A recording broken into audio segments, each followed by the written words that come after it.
토트넘에게 강등 탈출 기회가 드디어 찾아왔습니다. 토트넘이 이겨서가 아니라 강등 경쟁 중인 17위 웨스트햄이 브렌트포드와의 원정 경기에서 패배를 하면서 비상이 터지고 말았습니다. 그건 토트넘이 아스톤빌라전을 이기기만 한다면 바로 순위 역전이 되고, 아스톤빌라전에서 기적이 일어나지 않더라도 기회는 여전히 있게 되는 거죠. 지금부터 토트넘의 상황과 35라운드 경기 상황 전해드리도록 하겠습니다. 프리미어리그 38라운드 중에 35라운드가 이제 시작이 됩니다. 변한 건 없습니다. 정말 역대급 전쟁인 상황입니다. 우승팀, 유럽대항전 출전팀, 강등팀 모두 38라운드에서 결정이 되는 흥미로운 시즌입니다. 끔찍하기도 하죠. 이미 황희찬의 소속팀 울버햄튼이 강등이 확정이 된 상황에서 만약 진짜 손흥민이 토트넘에 있었는데, 말도 안 되는 거지만 손흥민이 있는 토트넘이 강등 전쟁을 치르고 있다고 하면 진짜 이것만큼 끔찍한 상황이 어디 있겠습니까? 다행히 손흥민은 탈출했고, 아닌가? 탈출한 게 아니라 손흥민을 떠나 보내서 토트넘이 이 지경이 된 거라고 봐야겠죠. 부상자가 속출되어 있어도 그런 강등 경쟁해야 할 전투력에도 손흥민의 리더십으로 팀을 하나로 만들고 목표들을 이뤄낸 토트넘이었습니다. 고로 올 시즌 토트넘이 감독이 선수들을 장악하고 선수들이 하나만 되어 있었어도 이런 사태까진 오진 않았을 것입니다. 긴박한 상황이 되면서 선수들이 더 무리하게 되는 플레이와 관리 소홀로 지금의 사태가 온 거니까요. 프리미어리그 8년밖에 안 봤지만 현지 매체들도 이구동성입니다. 토트넘 같은 사태는 처음이라고요. 어떻게 베스트 11 주요 선수들이 최다 장기 부상으로 이탈할 수가 있는가? 깜짝이야. 아니 1년 동안 부상자가 10명을 계속 유지할 수가 있는 겁니까? 로메로, 쿠두스, 시몬스, 클루셉스키, 비카리오, 솔랑케, 메디슨. 토트넘에서 몸값 비싸고 주급도 비싼 선수들이 모두 부상으로 이탈해버렸습니다. 그러니까 강등권 수준이라는 말이 나올 수밖에요. 만약 진짜 아스날이 사카, 라이스, 웨데구르, 수비맨디, 살리바가 부상으로 빠졌다고 생각해보세요. 토트넘은 아예 공격이 안 되는 수준인 건 맞습니다. 그나마 데제르비 감독이 기자회견을 통해서 솔랑케는 2주 안에 복귀가 가능할 수 있다는 얘기를 했고, 메디슨은 아직은 체력적으로 출전할 상태는 아니라고 했는데 마지막 37, 38라운드쯤에는 최소한 30분 이상은 뛰지 않을까 예상이 됩니다.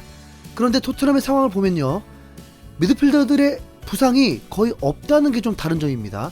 축구에서 모든 포지션이 중요하지만 미드필더가 강력한 팀이 결국에 팀을 우승으로 만듭니다. 왜냐하면 수비의 강력함을 도와주고 공격의 강력함을 도와주는 역할이 미드필더니까요. 문제는 토트넘의 미드필더 진이 B클럽 대열은 아니라는 건 인정해야 합니다. 1억 파운드, 6천만 파운드 그런 몸값 선수들이 없는 건 물론이고 20만 파운드 정도의 주급을 받는 미드필더들도 없습니다. 토트넘의 미드필더는 벤탄쿠르, 비수마, 갤러거가 핵심입니다. 메디슨과 시몬스도 공격형 미드필더이기도 하지만 지금 토트넘에서는 윙어로 뛰어야 할 상황이라고 봐야죠. 벤탄쿠르, 비수마, 갤러거 이 3명의 선수 중에 냉정하게 공격형 미드필더는 없습니다. 조율하고 그냥 열심히 뛰고 뒤를 받쳐주는 선수들입니다. 이 3명의 선수들 미드필더 조합은 그래도 강등권 레벨 수준은 아닙니다. 데제르비 감독은 이미 브라이튼전, 울버햄튼전에 이 3명을 선발 출전시키면서 미드필드 베스트가 정해졌습니다. 결과도 나쁘지 않습니다. 1승 1무였죠. 브라이튼전은 다 이긴 경기를 놓쳤던 겁니다. 이전에 언급했던 것처럼 벤탄쿠르가 돌아오면서 토트넘의 성적 또한 좋아지고 있는 상황입니다. 이번 35라운드에 주전들이 출전할 수 없는 아스톤빌라를 상대로 경기하게 될 텐데, 월요일 새벽에 경기를 하게 되고 강등 경쟁 중인 웨스트햄이 브렌트포드와의 경기가 먼저 치러집니다. 브렌트포드는 현재 리그 8위인데 유로파리그를 나갈 수도 있는 6위 브라이튼과 승점이 단 2점 차이입니다. 남은 4경기에서 성적만 좋다면 유로파리그를 나갈 수 있는 8화를 일으키게 됩니다. 브렌트포드는 5년 전에 이제 승격을 했던 팀입니다. 관중석도 17,000명 정도입니다. 런던을 연고로 하지만 그만큼 일부 리그에서 살아남기 어려운 구단이었는데 지금은 유로파리그 경쟁을 하고 있을 정도입니다. 당시에 프랭크 감독이 맡았고 최근까지 잔류를 시켜놨고 그 능력을 인정받아서 토트넘이 영입을 했던 건데 토트넘을 말아먹은 감독으로 낙인되었습니다. 브렌트포드는 승리하게 되면 곧바로 6위까지 오를 수 있을 정도로 절호의 기회입니다. 상대가 17위 팀이니까요. 하지만 브렌트포드가 웨스트햄을 무조건 이길 수 있다고 장담할 수는 없습니다. 웨스트햄이 최근 3경기에서 2승 1무를 기록할 정도로 기세가 좋아졌기 때문입니다. 오히려 브렌트포드는 5경기에서 4무 1패로 승리가 없는 상황입니다. 하지만 베팅 업체들은 그래도 브렌트포드 승리할 확률을 더 높게 보고 있었습니다. 우선 브렌트포드가 홈에서 무지 강하다는 거죠. 지금의 성적이 홈에서 다 이뤄냈다고 해도 과언이 아닙니다. 선수들 명단은 뭐 의미가 없죠. 저도 잘 알지 못하는 선수들 뿐입니다. 그냥 이 경기 결과에 따라서 토트넘에게 희망이 생길 수 있게 되고 주인권 팀들은 웨스트햄이 이겨주길 바라고 있는 상황입니다. 경기는 정말 재밌었습니다.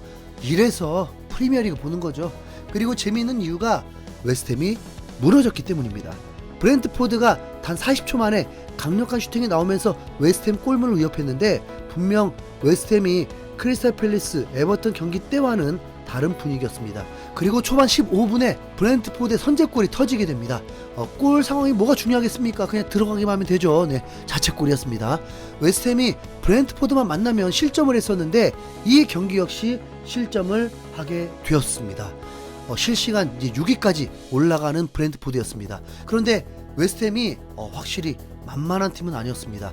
이어서 골대를 맞추는 아슬아슬한 상황이 나오고 세트피스에서 완벽한 동점골이 나오면서 이 경기 골이 많이 나올 것 같은 경기였습니다.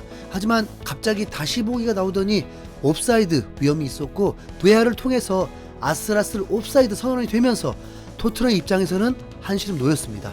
브렌트포드는 2골 차로 앞서갈 수 있는 상황도 있었는데 웨스트햄 골키퍼가 동료 부딪히면서 골문이 비어 있었는데 슈팅을 한 것이 아슬아슬하게 골대를 빗나가면서 추가골이 나오지 못했습니다. 정리해보면 전반에만 웨스트햄은 아슬아슬 옵사이드 골 1개, 골대만 2번 맞추는 상황. 브렌트포드도 득점에 가까운 상황이 2-3번이 나오면서 정말 전반에만 5골은 나올 수 있었습니다. 웨스트햄 입장에서도 불운하기도 했죠. 이 불운이 토트넘에게는 행운이 되는 거죠. 후반전에 웨스트햄은 자멸을 해버립니다. 충분히 추격은 할 수 있었지만 후반 초반에 페널티킥을 허용하면서 0대2로 벌어져 버렸고 골대를 또 맞춰버리면서 운도 너무 없었습니다. 그리고 결국 추가 실점까지 승점과 골득실도 중요한 상황에서 경기 종료 전에 이미 0대3이었습니다. 토트넘의 희소식이 확실해졌죠? 이 다음 경기가 이제 아스날이 맨시티와 승점차를 더욱 벌릴 수 있을 것이냐가 결정이 됩니다. 아스날이 홈에서 풀럼을 상대하는데 아스날 입장에서는 챔피언스리그 결승이 눈앞에 와 있기 때문에 풀럼전의 로테이션을 고려도 해야 합니다. 아스날은 유럽에서 수비가 가장 강한 팀이라고 봐야 되거든요. 단 한 골만 선제골을 넣게 되면 아스날의 승리가 될 것이고 풀럼이 먼저 골을 넣어버린 순간 아스날은 무조건 비상이 터지게 됩니다. 풀럼전도 리그 우승을 위해서 꼭 승리하기 때문에 선제골 얻어맞으면 선수들 다 투입해야 되고 챔스 4강 2차전도 바로 꼬이게 되는 거죠. 토트넘이 아스톤빌라전을 이기려면 웨스트햄 패배뿐만이 아니라 아스날이 승리를 놓치는 걸 봐야 더 힘이 생기겠죠? 저기요, 저 토트넘 찐팬 아니라고요. 손흥민 없는 비참함 충분히 느꼈고 단지 강등만은 당하지 않길 응원하고 있는 거라고요. 이상 흰수염고래였습니다. 시청해주셔서 감사합니다.